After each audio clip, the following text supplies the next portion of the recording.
नमस्कार, मैं हूं आपके साथ श्वेता शर्मा। आप सभी दर्शकों का हार्दिक स्वागत है और खास पेशकश में सबसे पहले हम बात करेंगे 3 खबर सबकी नजर में। आज हम जिन 3 विषयों पर बात करेंगे उनमें सबसे पहली खबर देश के 12 राज्यों में फैले लंपी वायरस को लेकर है, जिसकी चपेट में 12 राज्य आ चुके हैं। 50,000 से ज्यादा गायों की मौत हो चुकी है और अब वायरस ग्रसित गाय के दूध को लेकर कई सवाल उठ रहे हैं। दूसरी खबर हम आपको बताएंगे मध्य प्रदेश से है, जहां पर बदलाव की बयान में सबसे ज्यादा घाटे में रहे बीजेपी के प्रदेश के दिग्गज नेता यानी कि कैलाश विजयवर्गीय।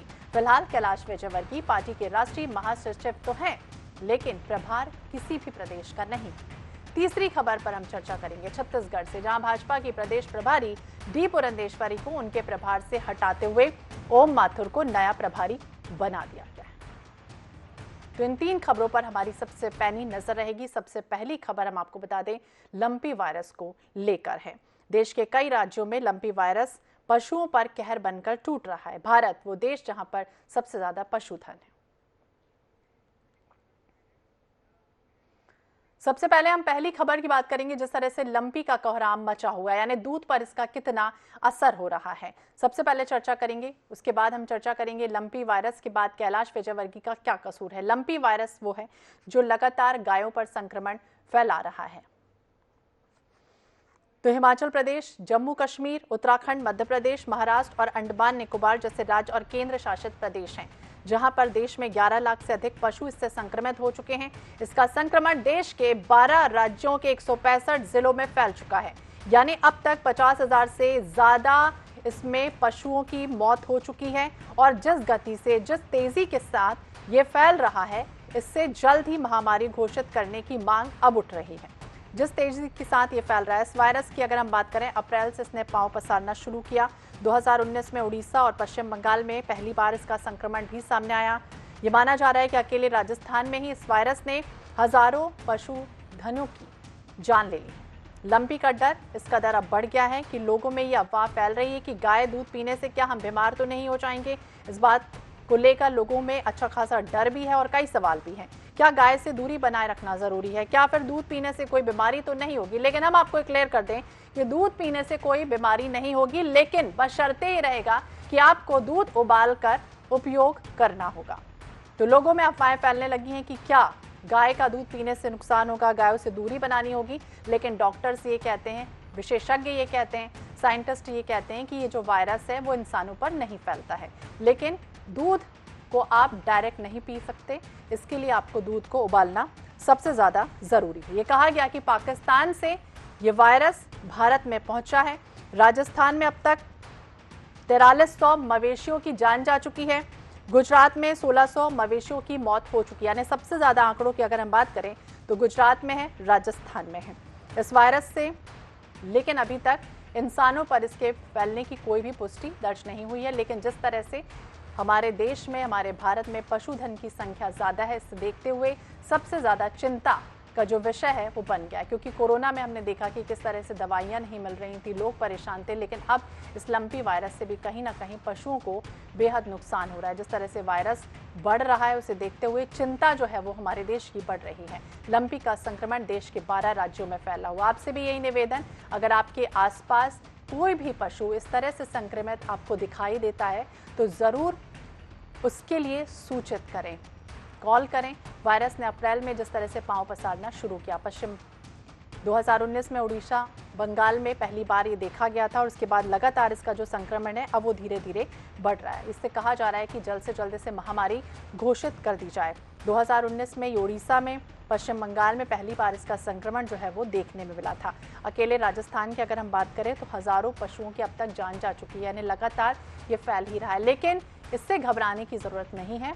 ये कहा जा रहा है अमूल जो प्रोडक्ट सबसे ज्यादा गुजरात में इसकी बिक्री होती है, उसके डिस्ट्रीब्यूशन ने भी अभी खास तौर से कहा था, प्रोडक्शन ने भी, हाउस ने खास तौर से कहा था लोगों से कि हो सकता है कि जो सप्लाई हो रही है उसमें कमी आ जाए, लोगों तक शॉर्टेज जो है वो होने लग जाए आने वाले टाइम में। क्योंकि कई जो गायें हैं वो बीमार हैं, कई गायें जो हैं वो उसमें उनकी मौत हो चुकी है। तो ऐसे में शॉर्टेज की समस्या आने वाले दिनों में आ सकती है। लेकिन सभी से ये खास तौर से साइंटिस्ट और हम आपको अपने चैनल के माध्यम से भी बता दें कि इसका दूध पीने से नुकसान नहीं है, लेकिन बशर्ते यही है कि आप दूध उबालकर जरूर इस्तेमाल करें।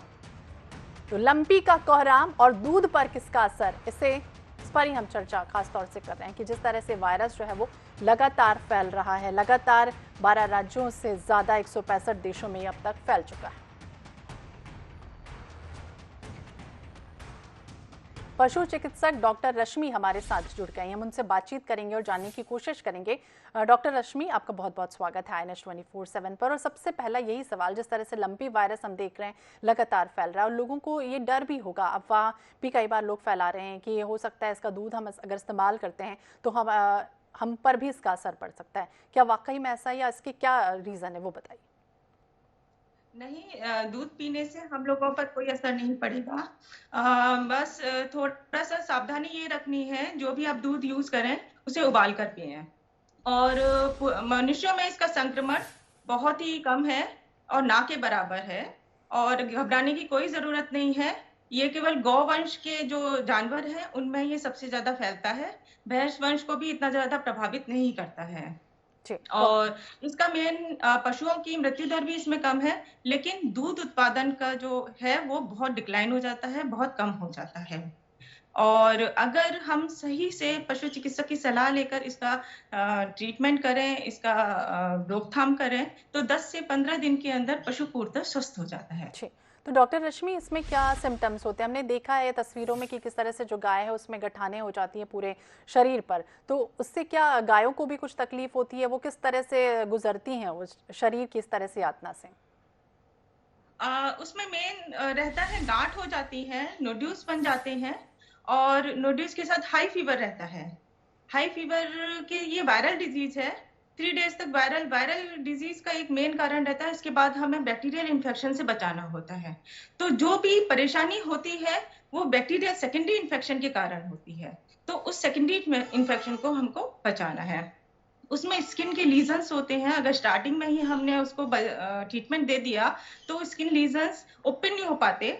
अगर थोड़ा सा टाइम लग गया, या वो जो पशुपालक है देरी से अगर पशु चिकित्सक के पास पहुंचा, तो कभी कभी जो लीजन्स हैं, जो गांठें हैं, वो थोड़ी बड़ी हो जाती हैं, खुल जाती हैं और उसमें पस आ जाता है। तब वो थोड़ा सा ज्यादा क्रिटिकल हो जाता है, सही होने में थोड़ा समय लगता है। और बाकी जो जॉइंट्स में है, गांठ सूजन हो जाती है, थन में सूजन आ जाती है, लेकिन कुछ दिन बाद पशु पूर्णतः स्वस्थ हो जाता है। इसमें घबराने की कोई बात नहीं।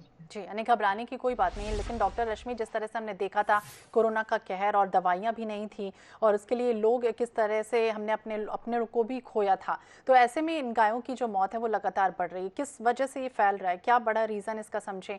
क्या संक्रमण, एक गाय जो है दूसरे के संक्रमण में आ जाती है, इस वजह से भी ये फैल जाता है? हाँ, ये मुख्य कारण है। इसीलिए हम लोगों को जो संक्रमित जानवर है उसको आइसोलेट करना है, बाकी स्वस्थ जानवरों से अलग रखना है। बाहर जो अपने राज्य की सीमा है उसको बंद करना है, बाहरी पशु को आवागमन से रोकना है हमें उसको। और टिक्स एंड माइट से ये फैलता है, तो अपना जहां भी पशु रहते हैं वो पूर्णतः साफ सुथरा रखना है। मक्खी मच्छर ये नहीं होने चाहिए। इनके काटने से, संक्रमित पशु को काटने से स्वस्थ पशु में फैलने की संभावना बहुत ज्यादा बढ़ जाती है। तो डॉक्टर रश्मि बता रही हैं कि किस वजह से ये फैलता है और इसके क्या कुछ लक्षण होते हैं, लेकिन खास तौर से इसके दूध पर जो है वो उबाल कर ही पीना। बहुत बहुत शुक्रिया डॉक्टर रश्मि बातचीत करने के लिए और इतनी अच्छी जानकारी हमारे दर्शकों तक पहुंचाने के लिए। तो लंपी वायरस किस कदर से फैलता है ये हम जानकारी ले रहे थे। हमारे साथ पशुधन से जुड़ी हुई थी डॉक्टर रश्मि, और मैं बता रही थी कि लंपी का जो कोहराम है वो दूध पर कितना असर डालता है, क्योंकि अब ये अफवाह फैल रही है, लोगों में डर फैल रहा है कि क्या अगर इसका जो दूध है उसको पीने से लोगों में इसका जो कहर है वो खास तौर से होता है या नहीं, तो उबाल कर दूध पीने से इसका नुकसान नहीं होगा। अगली खबर की हम चर्चा करेंगे, कैलाश का आखिरकार कसूर क्या है। जिस तरह से कई परिवर्तन हुए, भाजपा ने 15 राज्यों के प्रभारी और सह प्रभारियों की सूची जारी कर दी। इसमें पश्चिम बंगाल में बड़ा बदलाव कर दिया गया। पिछले कुछ सालों से यहाँ कैलाश विजयवर्गीय प्रभारी हुआ करते थे, उनके स्थान पर मंगल पांडे को अप्रभारी बना दिया गया है। गौरतलब है कि विजयवर्गीय विधानसभा चुनाव में मिली करारी हार के बाद से बंगाल नहीं जा रहे थे। कुछ दिनों पहले यूपी के संगठन महामंत्री को पश्चिम बंगाल सहित 3 राज्यों की जिम्मेदारी सौंप दी गई। तभी संगठन ने बदलाव कर इशारा कर दिया था। कुछ समय तक तो विजयवर्गीय खुद भी बंगाल का प्रभारी बने रहने की बात भी करते रहे, लेकिन पांडे की नियुक्ति उनके लिए करारा झटका रही। हालांकि उनके समर्थक अब तक नए तर्क वितर्क के साथ में मैदान में हैं। कहना है प्रदेश में संगठनात्मक बड़ी जिम्मेदारी की तैयारी है, लेकिन सवाल यही उठ रहा है कि आखिरकार कैलाश विजयवर्गीय का कसूर क्या है। वरिष्ठ कांग्रेस नेता के मिश्रा जी हमारे साथ जुड़ गए हैं। मिश्रा जी, बहुत बहुत स्वागत है आपका INS 24/7 पर। और जिस तरह से हमने देखा कि बीजेपी जो है वो लगातार अपना प्रभार जो है वो बदल रही है, तबादला कह सकते हैं कि हो रहा है। कैलाश विजयवर्गीय की हम बात कर रहे हैं। कैलाश विजयवर्गीय कहा जाता है कि एक समय तो CM के दावेदार भी रहे, यानी इनका जो कद था, पहले बीजेपी ने इस कदर बढ़ा दिया कि पश्चिम बंगाल तक का प्रभार उन्हें दे दिया गया, लेकिन अब ऐसा क्या हुआ कि उनको जो है वो अब दरकिनार किया जा रहा है? देखिए, भारतीय जनता पार्टी का विशेषाधिकार है कि वो किसे सर पर बैठाए और किसे पद से हटा दे। उसमें कांग्रेस का कोई ताल्लुक नहीं है, ना ही हमारा कोई इसमें हस्तक्षेप है। मगर मुझे लग रहा है कि मध्य प्रदेश में शासकीय कर्मचारियों और अधिकारियों के लिए सरकार ने तबादला नीति जारी की है, मगर उसका असर दिल्ली में हो रहा है भारतीय जनता पार्टी में तबादला करने का। जी, आपको क्या ऐसा लगता है कि कैलाश विजयवर्गीय के साथ ऐसा क्यों हो रहा होगा? नहीं, मैं आपसे वही निवेदन कर रहा हूँ ना कि कैलाश विजयवर्गीय जी को राष्ट्रपति बनाए, VD शर्मा जी की जगह बनाए या उनको हटा दें, ये उनका विशेषाधिकार है। हमें तो हमारे नेता माननीय कमलनाथ जी को मुख्यमंत्री बनाना है और हमारा चिड़िया की आंख पर हमारी निगाह है। ठीक है, चिड़िया की निगाह पर आपकी निगाह है। मिश्रा जी, सवाल यही कि जिस तरह से अंदरूनी रूप से भी हम समझें या कई बार कहा भी जाता है कि पूर्व CM दिग्विजय सिंह के साथ काफी चर्चित रहे हैं, काफी अच्छी दोस्ती उनकी रही है कैलाश विजयवर्गीय की, और ये उस समय भी देखने में आया था जब पूर्व CM दिग्विजय सिंह मुख्यमंत्री हुआ करते थे। 10 सालों तक उनका राज था मध्य प्रदेश में, और उस समय भी हमने देखा है कि भले किसी भी बीजेपी नेताओं का काम ना हो रहा हो, लेकिन कैलाश विजयवर्गीय की तूती इंदौर से लेकर वल्लभनगर तक बोलती थी। देखिएगा, मैं एक कार्यकर्ता के बतौर विपक्ष की राजनीति में काफी समय से काम कर रहा हूँ, 17-18 सालों से इसी भोपाल में। मगर मुझे इस बात की जानकारी है कि उमा भारती जी के इस्तीफे के बाद शिवराज सिंह जी चौहान को मुख्यमंत्री बनवाने में कैलाश विजयवर्गीय जी की बहुत बड़ी भूमिका थी। अब उन्हें क्यों हटा दिया है, अब ये तो मुख्यमंत्री जी जाने और कैलाश विजयवर्गीय जी जाने। मैं उसका साक्षी हूँ कि शिवराज सिंह जी को बनाने में उन्होंने कितने पापड़ बेले थे, और वही शिवराज सिंह जी आज उनको हटाने में सहयोग कर रहे हैं और हटवा भी दिया। जी, आप हमारे साथ बने रहिए। हमारे साथ दीपक विजयवर्गीय, वरिष्ठ बीजेपी नेता जी भी जुड़ गए हैं। बहुत बहुत स्वागत है आपका दीपक जी INS 24/7 पर। और जिस तरह से हम बात कर रहे हैं कि कैलाश विजयवर्गीय को महत्व अब नहीं दिया जा रहा है, कि जिस तरह से 15 राज्यों का प्रभार से अप्रभार बदल दिया गया, पश्चिम बंगाल का प्रभार भी पहले कैलाश विजयवर्गीय को दिया गया और उसके बाद अप्रभार बदल दिया गया, क्या लग रहा है आपको, क्या बड़ी वजह इसके पीछे आखिरकार कसूर क्या है कैलाश विजयवर्गीय का? देखिए, भारतीय जनता पार्टी में समय समय पर जिम्मेदारियां बदलती हैं। कैलाश जी के पास लंबे समय तक पश्चिम बंगाल की जिम्मेदारी रही है, और जिम्मेदारियां बदलना ये भारतीय जनता पार्टी में कोई नई बात नहीं है, तो इसलिए उसको उसी नजरिए से देखा जाना चाहिए। जी, क्या बड़ा राजनीति में तो ये कहा जाता है दीपक जी कि जो जितना वरिष्ठ होता जाएगा, जो जितना एज जिनकी होती जाएगी, उनमें ज्यादा कॉन्फिडेंस कह ले या फिर ज्यादा राजनीति की समझ जो है वो उनमें ज्यादा बढ़ जाती है। फिर क्या ऐसी बड़ी वजह आपको लग रही है कि कैलाश विजयवर्गीय को इस तरह से प्रभार से मुक्त कर दिया? हालांकि राष्ट्रीय महासचिव वो हैं, लेकिन क्या फिर भी ऐसा है आपको लग रहा है? देखिए, ऐसा है कि भारतीय जनता पार्टी का जो शीर्ष नेतृत्व है इस संबंध में फैसला करता है कि कौन कौन से राज्यों में कौन कौन प्रभारी रहेंगे, और एक राज्य में किसी राज्य में कोई लगातार प्रभारी नहीं रहते हैं। नए नए प्रभारियों को या नए नए लोगों को आगे बढ़ाकर उनको जिम्मेदारी देने की परंपरा भारतीय जनता पार्टी में है। तो इससे जो वरिष्ठ नेता हैं उनकी वरिष्ठता न तो कमजोर होती है, न कमतर होती है, न उस नजरिए से देखा जाना चाहिए। जी, हमारे साथ के मिश्रा जी भी जुड़े हुए हैं, वरिष्ठ नेता हैं कांग्रेस के। मिश्रा जी, आपने सुना दीपक जी को क्या कुछ कह रहे हैं कि नए नए लोगों को मौका दिया जाना चाहिए, प्रभार जो दिया जाता है वो बीजेपी की एक तरह से कहा उन्होंने कि इस तरह से किया ही जाता रहा है, क्या कुछ कहेंगे आप उनके इस बयान से? देखिएगा, ये दीपक विजयवर्गीय जी का बड़प्पन है कि उन्होंने भारतीय जनता पार्टी की कलाई नहीं खोली है। पर जहां तक जितना भी भारतीय जनता पार्टी को मैं समझा हूं, भारतीय जनता पार्टी अपने नेताओं और कार्यकर्ताओं को यूज एंड थ्रो की तरह इस्तेमाल करती है। चाहे उमा भारती जी सरकार उनके चेहरे पर बनवाई, बाद में उन्हें हटा दिया। बाबूलाल गौर जी मुख्यमंत्री थे, एक नेक इंसान थे, तो उन्हें 60 साल की उम्र का बताकर हटा दिया और 75 साल के प्रधानमंत्री अभी बैठे हुए हैं। तो भारतीय जनता पार्टी का काम ही यही है, यूज एंड थ्रो। आज प्रकाश जावड़ेकर साहब की स्थिति क्या कर दी है, नितिन गडकरी साहब क्या मजबूरी थी जो संसदीय बोर्ड से हटाना पड़ा। तो भारतीय जनता पार्टी सिर्फ 2 नेताओं और 2 उद्योगपतियों की पार्टी है। 2 बेच रहे हैं, 2 खरीद रहे हैं। उन 4 के अलावा भारतीय जनता पार्टी में कोई 5वां व्यक्ति नहीं है। और जितने हैं वो भी रात को सोते हैं, तो उन्हें यह मालूम नहीं रहता कि सुबह पद पर रहेंगे कि नहीं।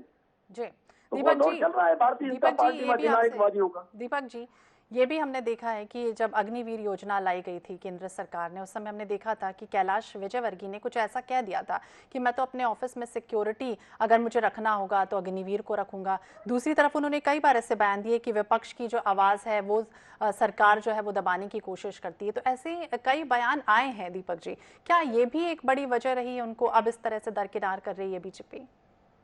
देखिए, कैलाश जी ने क्या बयान दिए हैं उस संबंध में तो उसको क्लेरिफाई कर सकते हैं, क्योंकि हर आदमी का एक नजरिया होता है, हर नेता का नजरिया रहता है। किस दृष्टिकोण से कोई बात कही गई है उसको वही व्यक्ति क्लेरिफाई कर सकता है। लेकिन भारतीय जनता पार्टी में कोई जिम्मेदारी दी जाए नहीं दी जाए, कब दी जाए, अगली जिम्मेदारी कब दी जाए, ये सब लगातार चलता रहता है और सारी जिंदगी चलता रहता है। भारतीय जनता पार्टी के कार्यकर्ता एक विचार को लेकर पार्टी में आते हैं और उसको लेकर आगे बढ़ते हैं। कांग्रेस का अपना नजरिया समय समय पर हो सकता है, लेकिन हम कोई परिवार आधारित पार्टी नहीं है, हम कोई सत्ता आधारित पार्टी नहीं है कि एक परिवार के बिना हमारा काम नहीं चले। मेरा कांग्रेस के वरिष्ठ नेता आदरणीय के मिश्रा साहब से इतना ही आग्रह है कि भारतीय जनता पार्टी को किन्हीं हाथों में बताने के पहले वो ग्रुप 23 के नेताओं के वक्तव्य देखें, जो 40-50 सालों से लगातार कांग्रेस के लिए समर्पित रहे हैं। लेकिन एक परिवार को बनाए रखने के लिए, जो परिवार कांग्रेस को पूरी तरह खत्म कर दिए दे रहा है, उसको बनाए रखने के लिए कांग्रेस की बलि दी जा रही है, उस बारे में सोचे तो ज्यादा बेहतर हो। जी, दीपक जी ने जो कुछ कहा, मिश्रा जी आप कुछ कहना चाहेंगे उनके बयान को लेकर? दीपक जी हमारे बहुत अच्छे मित्र हैं, मैं उनसे कोई टकराहट वाला संवाद करना नहीं चाहूंगा। मैं इतना जरूर कहना चाहूंगा कि जो आपकी बात को पुनरावृत्ति कर रही है कि अग्निवीरों के लिए इंदौर में भारतीय जनता पार्टी के दफ्तर में कैलाश विजयवर्गीय जी ने कहा था कि अग्निवीरों को रिटायरमेंट के बाद भारतीय जनता पार्टी अपने दफ्तर में चौकीदार बनाने को तैयार है। तो शायद नरेंद्र मोदी जी को बहुत अच्छी लगी नहीं, उन्हें हटाकर उन्होंने शायद भारतीय जनता पार्टी के चौकीदार के रूप में पदस्थी कर दी। तो के मिश्रा जी ने अपनी प्रतिक्रिया दी, दीपक विजयवर्गीय हमारे साथ जुड़े थे, आप दोनों ने ही अपनी अपनी प्रतिक्रियाएं दी हैं। जिस तरह से कैलाश विजयवर्गीय के लिए हमने पूछा था कि आखिरकार उनका कसूर क्या है, किस तरह से उन्हें दरकिनार किया जा रहा है। बहुत बहुत शुक्रिया आप दोनों का बातचीत करने के लिए। तो कैलाश का आखिरकार कसूर क्या है, हम जान रहे थे भाजपा में जिस तरह से 15 राज्यों में बदलाव हुए हैं और पश्चिम बंगाल में बड़ा बदलाव कर दिया गया। कैलाश विजयवर्गीय ने आखिरकार क्या किया था जिसकी वजह से इस तरह से उनके साथ हुआ है। इधर चलिए अगली खबर की हम बात करेंगे। तीसरी हमारी महत्वपूर्ण खबर छत्तीसगढ़ से जुड़ी हुई होती है और छत्तीसगढ़ में जिस तरह से भाजपा ने छत्तीसगढ़ की प्रदेश प्रभारी डी पुरंदेश्वरी को अपने पद से हटा दिया। अब राजस्थान के ओम माथुर को छत्तीसगढ़ का नया भाजपा प्रदेश प्रभारी बना दिया गया है। यह आदेश जेपी नड्डा के निर्देश पर भाजपा के राष्ट्रीय महासचिव अरुण सिंह ने जारी किया। दिल्ली से जब शुक्रवार की शाम ये फरमान आ रहा था, पुरंदेश्वरी राष्ट्रीय अध्यक्ष जेपी नड्डा के साथ रायपुर के प्रदेश भाजपा कार्यालय में बैठक कर रही थी। भाजपा ने अचानक छत्तीसगढ़ प्रभारी डी पुरंदेश्वरी को क्यों बदल दिया? इस सवाल का जवाब न सिर्फ भाजपा बल्कि विपक्ष के लोग भी अब तलाश रहे हैं। राजधानी रायपुर में राष्ट्रीय अध्यक्ष जेपी नड्डा की बड़ी सभा या रोड शो की चर्चा के बजाय लोगों में अब ये चर्चा हो रही है कि आखिरकार पुरंदेश्वरी को अचानक क्यों बदल दिया गया, वो भी ऐसे समय में जब राष्ट्रीय अध्यक्ष जेपी नड्डा छत्तीसगढ़ में कार्यक्रम कर रहे थे और इस बड़ी सर्जरी को लेकर अब कई तरह की चर्चाएं जो है वो तेज हो गई। तो भाजपा ने छत्तीसगढ़ की प्रदेश प्रभारी डी पुरंदेश्वरी को पद से हटा दिया। अब राजस्थान के ओम माथुर, जिन्हें छत्तीसगढ़ का नया भाजपा प्रदेश प्रभारी बनाया गया है, ये आदेश जेपी नड्डा के निर्देश पर यानी भाजपा के राष्ट्रीय महासचिव अरुण सिंह ने जारी किया। आपको याद होगा कि कल राष्ट्रीय अध्यक्ष जेपी नड्डा छत्तीसगढ़ के दौरे पर थे और उन्होंने किस तरह से यहाँ पर संबोधन किया था, किस तरह से उन्होंने रोड शो किया था, किस तरह से बीजेपी में एक शक्ति प्रदर्शन रायपुर में कल देखा गया था। और उस दौरान जब वो यहाँ पर थे, प्रदेश प्रभारी डी पुरंदेश्वरी अपना कार्यभार संभाल रही थी, उनका स्वागत सत्कार कर रही थी, तमाम तैयारियां कर रही थी, आक्रामक तरीके से बीजेपी को पूरी तरह से तैयार कर रही थी कि किस तरह से यहां पर छत्तीसगढ़ में अब नई सत्ता एक बार फिर से लानी है, बीजेपी को मजबूत करना है, कांग्रेस के खिलाफ किस तरह से लड़ना है। ऐसी मजबूती, ऐसे टिप्स जो है वो कई बार दे रही थी। और ऐसे में अचानक से इस तरह से परिवर्तन हो जाना, सबसे बड़ा सवाल अब यही उठ रहा है। जेपी नड्डा का जो दौरा था उसे अब लोग भूल रहे हैं। सबसे बड़ा सवाल यही उठ रहा है कि आखिरकार छत्तीसगढ़ में इस तरह से आखिरकार क्यों हो गया, बड़ी सर्जरी क्यों हो गई, कई तरह की चर्चाएं क्यों हो गई, क्यों आखिरकार पुरंदेश्वरी को अचानक से बदल दिया गया। ऐसे समय में जब राष्ट्रीय अध्यक्ष जेपी नड्डा छत्तीसगढ़ में कार्यक्रम कर रहे थे, 4 दिवसीय उनका कार्यक्रम यहाँ पर है और बड़ी सर्जरी को लेकर तमाम चर्चाएं जो हैं वो हो रही हैं। अभी हाल ही में आपको याद होगा 1 महीने में ही अरुण साय को अध्यक्ष बना दिया गया, नारायण चंदेल को नेता प्रतिपक्ष बना दिया गया। बड़ा बदलाव अभी बीजेपी ने छत्तीसगढ़ में किया। कांग्रेस प्रवक्ता धनंजय सिंह ठाकुर हमारे साथ जुड़ गया। धनंजय जी, स्वागत है आपका INS 24/7 पर। और जिस तरह से कल हमने देखा, आपको याद होगा कि किस तरह से जेपी नड्डा जब कल पहुंचे तो किस तरह से रोड शो, एक शक्ति प्रदर्शन बीजेपी ने दिखाया। लेकिन शक्ति प्रदर्शन के साथ साथ लोग ये सबसे ज्यादा अब चर्चा ये कर रहे हैं कि आखिरकार डी पुरंदेश्वरी प्रदेश प्रभारी को अपने प्रभार से उन्होंने क्यों बदल दिया। क्या लग रहा है आपको, इसकी क्या बड़ी वजह है? देखिए, जिस प्रकार से जेपी नड्डा के कार्यक्रम को लेकर भारतीय जनता पार्टी ने दावा किया था कि हजारों की संख्या में कार्यकर्ता शामिल होंगे और उसके रोड शो देखने पूरी तरह से फ्लॉप हो गया है। तो मुझे ऐसा लगता है कि जेपी नड्डा जी भीड़ नहीं मिला, जिसमें नाराज हुए होंगे, इसलिए पुरंदेश्वरी जी को यहाँ के प्रभार से हटा दिए होंगे। और सबसे बड़ी बात आप देखेंगे कि छत्तीसगढ़ मुख्यमंत्री भूपेश बघेल जी की सरकार बनने के बाद भूपेश बघेल जी कद के आगे और उनके जन कल्याण कार्यों के आगे भारतीय जनता पार्टी कहीं भी नजर नहीं आ रही। 4.25 साल में अरुण साव 4था प्रदेश अध्यक्ष है भारतीय जनता पार्टी के। और देखेंगे आप, नारायण चंदेल जी दूसरे नेता प्रतिपक्ष है और अभी जो माथुर जी आए हैं ये तीसरे प्रभारी हैं। तो स्वाभाविक सी बात है, ऐसे में भारतीय जनता पार्टी जिनके पास मुद्दा नहीं है और जिनके कार्यकर्ता आक्रोशित है, जिनके नेताओं में गुटबाजी है, ऐसे में भारतीय जनता पार्टी को लगातार चेहरे अपना बदल के प्रयोगशाला की तरह प्रयोग कर रहे हैं। धनंजय जी, आपको क्यों लगता है कि गुटबाजी? क्योंकि अभी हमने देखा हाल ही में जब परिवर्तन किया इस महीने ही, नारायण चंदेल को नेता प्रतिपक्ष बना दिया गया, अरुण साव को अध्यक्ष बना दिया गया। तो ऐसे में अब लग रहा है आपको कि कहीं ना कहीं कसावट लाने की पुरजोर कोशिश बीजेपी कर रही है? क्योंकि अब जिस तरह से परिवर्तन होने के बाद आपने भी देखा कि भाजपा ने एक बड़ा प्रदर्शन किया, आक्रामक रूप से अब बीजेपी जिस तरह से कमजोर पड़ी हुई थी, सो रही थी, अब तेज गति से आगे बढ़ने की कोशिश कर रही है और ये बदलाव उसी का संकेत है। तो मैं पहले कहा ना कि मुख्यमंत्री भूपेश बघेल जी के सरकार बनने के बाद छत्तीसगढ़ में भाजपा मुद्दाहीन हो चुकी है। भाजपा जो जनता की मूल समस्याएं हैं, जैसे मोदी सरकार की गलत नीति चलते महंगाई बढ़ी है, बेरोजगारी बढ़ी है, अर्थव्यवस्था गिर रही है, पेट्रोल डीजल के दाम महंगे हैं, रसोई गैस के दाम आसमान छू रहे हैं, दूध दाल आटा पे GST लिया जा रहा है, जहाँ पे आप दवाइयों आपको क्या लग रहा है उन्होंने कई ऐसे बयान दिए जिसकी वजह से ऐसा परिवर्तन किया गया हो?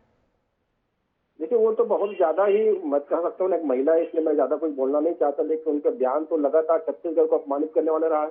जिस प्रकार से माननीय मुख्यमंत्री भूपेश बघेल जी के चीर के 1000 टुकड़े हो करने वाले एक बयान देकर जो प्रदेश के मुखिया के बारे में इस प्रकार की सोच उसने प्रदर्शित किया, जिस प्रकार से छत्तीसगढ़ की जनता के चुनी हुई सरकार को भाजपा के कार्यकर्ताओं के दर थूक के बहा देने वाली अहंकारी बयान दिए, तो बहुत सारी चीजें उनके साथ में है। लेकिन पूरी तरीके से भाजपा की चाहे प्रदेश अध्यक्ष जी हो, चाहे नेता प्रतिपक्ष जी हो, प्रभारी हो, सभी के सभी असफल साबित हो चुके हैं। अब क्या लग रहा है, जिस तरह से उपचुनाव में बीजेपी को करारी हार मिली डी पुरंदेश्वरी के रहने से, प्रदेश प्रभारी के रहने से, उस समय अब जिस तरह से परिवर्तन कर दिया गया है, ओम माथुर को बना दिया गया प्रदेश प्रभारी, लग रहा है चुनौतियां काफी बढ़ जाएंगी 2023 विधानसभा चुनाव के लिहाज से?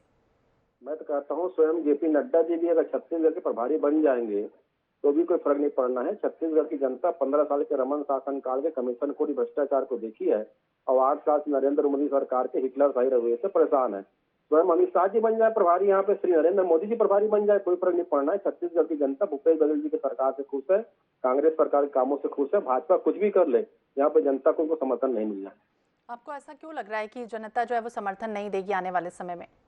निश्चित तौर पर जनता को काम करने वाली सरकार की है और देश की पहली सरकार है भूपेश बघेल जी की सरकार, जो जनता से किए वादों को 100% पूरा किया है। हमने 36 बिंदु में वादा किया था जी आज उसमें से 90% वादों को हमारी सरकार ने पूरा करने का काम किया है। जी छत्तीसगढ़ किसी राज्य है, यहाँ के किसान खुशहाल है, यहाँ युवाओं को नौकरी मिल रहा है। ठीक है धनंजय जी, हमारे साथ बीजेपी प्रवक्ता अनुराग जी भी जुड़ गए। अनुराग जी, बहुत बहुत स्वागत है आपका INS 24/7 पर। और हम चर्चा कर रहे हैं कि क्या भाजपा किसी नए रणनीति के तहत काम कर रही है। जिस तरह से डी पुरंदेश्वरी को जो प्रभार है वो उनका बदल दिया गया, ओम माथुर को उनकी जगह ला दिया गया, किस तरह की कवायद, किस तरह की रणनीति बदलाव जो है वो दिख रहा है बीजेपी में?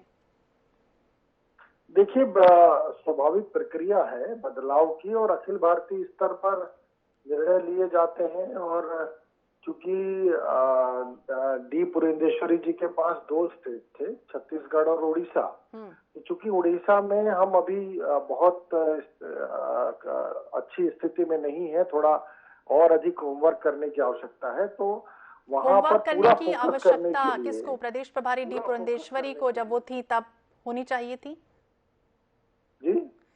आपने कहा होमवर्क करने की ज्यादा जरूरत है, तो धनंजय जी भी हमारे साथ जुड़े। उनका ये कहना है कि कहीं ना कहीं जो ये परिवर्तन हुआ, जिस तरह से वो बयान देती रही हैं उससे लेकर भी, और उन्होंने कुछ नया ऐसा नहीं किया जिस वजह से ऐसा हुआ। नहीं, उनकी तो वर्किंग डी पुरंदेश्वरी जी की, वो तो उनके पेट में दर्द कांग्रेसियों को पहले से ही होता था। उनके वर्किंग के कारण ये बार बार बोलते थे हंटर चला रही है, हंटर चला रही है। तो वर्किंग नहीं करते तो कांग्रेसियों को पेट में दर्द नहीं होता, और इसलिए इस प्रकार के बात करके ये अपनी स्वयं को जनता के बीच में आनंदित महसूस कराना चाहते हैं। तो ये इनकी खुशफहमी है। अब ये अपने अंदर के तोड़-फोड़, अपने बदलाव की स्थिति देखें कि कांग्रेस में इनकी क्या स्थिति है। धनंजय जी, चलते चलते बस आप कुछ कहना चाहेंगे, अनुराग जी की बातों को काउंटर करना चाहेंगे? देखिए, जो पुरंदेश्वरी जी दावा करे थे कि हंटर लेकर आई है, भाजपा के नेताओं को सुधार देगी, स्थिति यह है कि हंटर तो नहीं चला पाई, बल्कि भाजपा का हंटर उनके ऊपर चल गया और छत्तीसगढ़ की जनता पूरी तरीके से भारतीय जनता पार्टी को खारिज कर दी है। मुख्यमंत्री भूपेश बघेल जी के चेहरा और कांग्रेस के कामों के आगे भाजपा के पास कुछ भी नहीं बता है। और इनके जो काले कारनामे हैं, पिछले 15 साल के जो पाप है और 8 साल के जो नरेंद्र मोदी की नाकामी है, वो भी भारतीय जनता पार्टी को ले डूबेगी। ये प्रभारी बदलने तो देखना होगा क्या कुछ होता है। धनंजय से जी हमारे साथ जुड़े हुए थे, अनुराग जी आप जुड़े हुए थे, बहुत बहुत शुक्रिया दोनों को ही अपनी प्रतिक्रिया देने के लिए। तो हम जान रहे थे कि पुरंदेश्वरी को आखिरकार अचानक छत्तीसगढ़ के प्रभार से क्यों बदल दिया गया, इतनी बड़ी सर्जरी आखिरकार क्यों हो गई। अब इस तरह की चर्चाएं तेज है। और इसी के साथ इस बुलेटिन में इतना ही। मुझे दीजिए इजाजत और देखते रहिए INS 24/7। नमस्कार।